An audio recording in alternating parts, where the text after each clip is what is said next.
Because no, I mean you can't let fear control your life. That's right. And they'll tell you I was a single woman living over there by myself.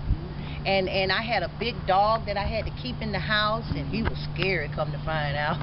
And finally God was like, I'm protecting you, but you have to have a boldness. You have to let them know. And I would come out of my house and say, you can't sell drugs in front of my house. That's right. You have to run them You have down to on the move away. Get. And that's it. And you have to be adamant. You have to let them know, listen, I pay rent here, I work, and you're not going to do that.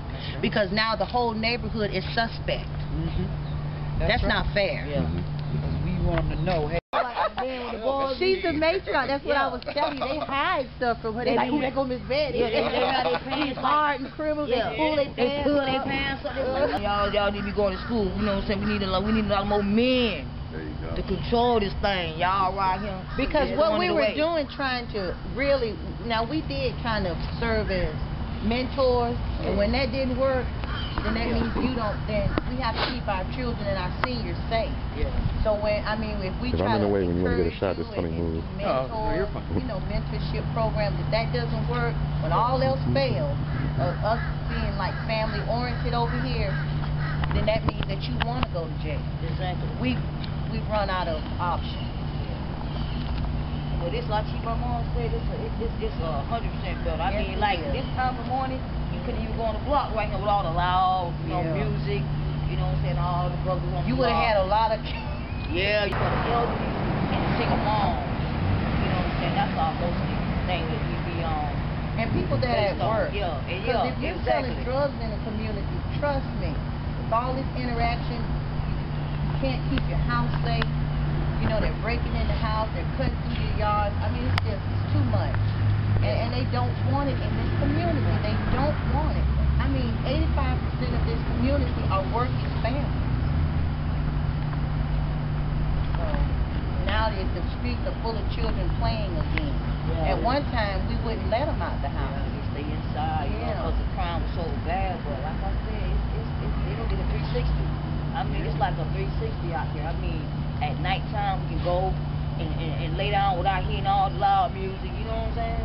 All the gunfire. Sunflower seeds. You know what I'm saying? Throw them out in the yard, make sure they grow. Or something, you know? We're just trying to make it. Chestnut. Yeah, and what is your title here in Paramount? What is your job?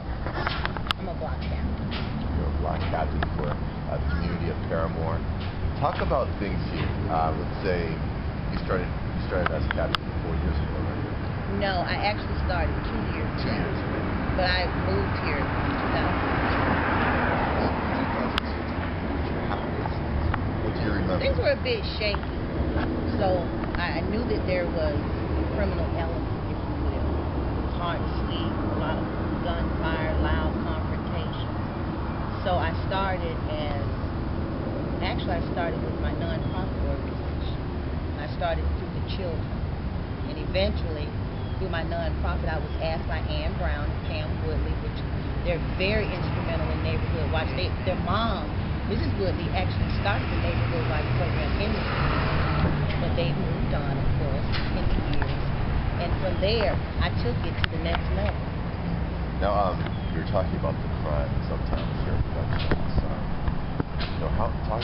For people who've never been to Paramount, a lot of people only come, east of I-4 and north of 408. The people who have never been here, like, how did it feel as a resident here? I was concerned for my safety. I was concerned at the fact that the police presence wasn't so much as to protect us, but to eliminate us as suspects.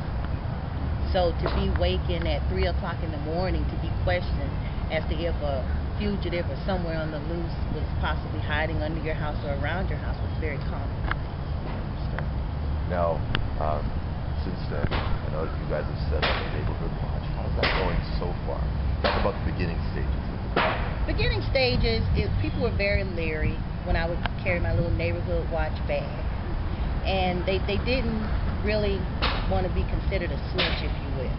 But neighborhood watch entails more than just calling the police on wayward individuals. Our aim is to criminal activity promotes violence. So our aim is to clean up the streets and keep them clean. So when I approach residents with the resources that Neighborhood Watch entails, senior programs, youth programs, our Teen Police Academy, which we do have a graduate, Deshaunda Green, from this community, they began to be more favorable. And I had to be persistent. Understood. Now, and now you're at the point where today things are great. Right? I mean, they're awesome, but it's a community effort, and I've labeled it community intervention. There you go. So it takes the common ground, if you will. It takes the commonality. It takes mutual respect. Neighbors looking out for neighbors. We won the theme contest for 2009. Your neighbor's keeper. You are your neighbor's keeper, because what happens at your neighbor's house will ultimately affect you. Well, you did great. I told you I was going to ask this question, but talk about how the attitude amongst the residents here have changed towards reporting crimes.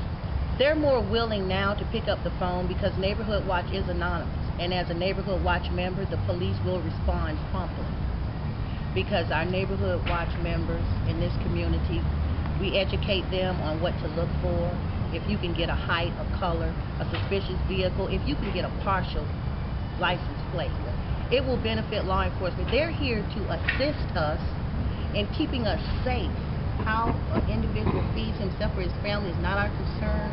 A criminal activity brings violence into a neighborhood, and the consensus in this neighborhood is that we don't want the violence. We want our children to be able to go up and down the street without drive-bys, high-speed chase. We're sick of it. The streets are clean. We want to keep them clean. Talk about the people in this area now that I'm talking about Diane here, other people. I mean, how are they now compared to how they were, say, 5 years ago?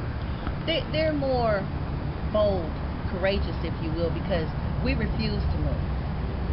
We refuse to move, to have the criminal element just infiltrate a community where the consensus is we work, we want to sit on our porch, we want to have little family gatherings, neighborhood gatherings. So if anyone has to leave, you will. And they will call 911, and they do. And if they're afraid, they'll call myself or our block. And I think it's very successful. Very crime successful. has gone down here. Yes. I was just looking at some of the numbers, like 20, 50% in certain areas. The mayor was telling me at your awards ceremony that crime was in areas with a neighborhood watch. Crime is down as a whole on average 40%. Yes, it is. It is. And it comes also in part with neighbors being bold enough, if you will, to display our neighborhood watch decals, our neighborhood watch signs. People that are willing to now, as opposed to staying in the house when they hear confrontations, they're peeping out the window, and they're getting intel, if you will. And we are calling the police. I got one more question for you. You won an award for what was the one? It's actually the Good Citizenship Award, Neighborhood Block Captain 2009 for District 5. And it's an award that my peers thought I did an exemplary job, but I'm only as successful as the people behind me. So this neighborhood encouraged me. They never shunned what I was doing, but it took them a while. But now they encourage me, they support me, they motivate me. We have a block captain, Joanne Blair, that she's a hard worker. She calls me, she keeps me abreast of what's going on in the community. Anything else you want to say? I just like to encourage the community to remain consistent. Be persistent in standing up for what's right. I believe if you fight for what's right, then the wrong has to slip.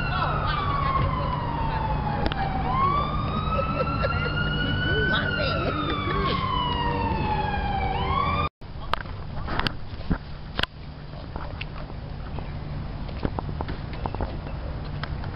Well, it had gotten to a point we had so much from our peers. So now, as you can see, children are able to walk to school, get our children to safe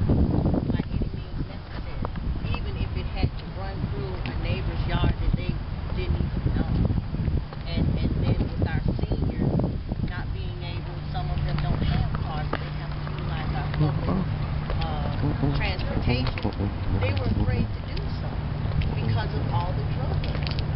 Did you expect it to be like this so quickly? I mean, 4 years is not long. It's a long time when from day to day in the middle of the night, it's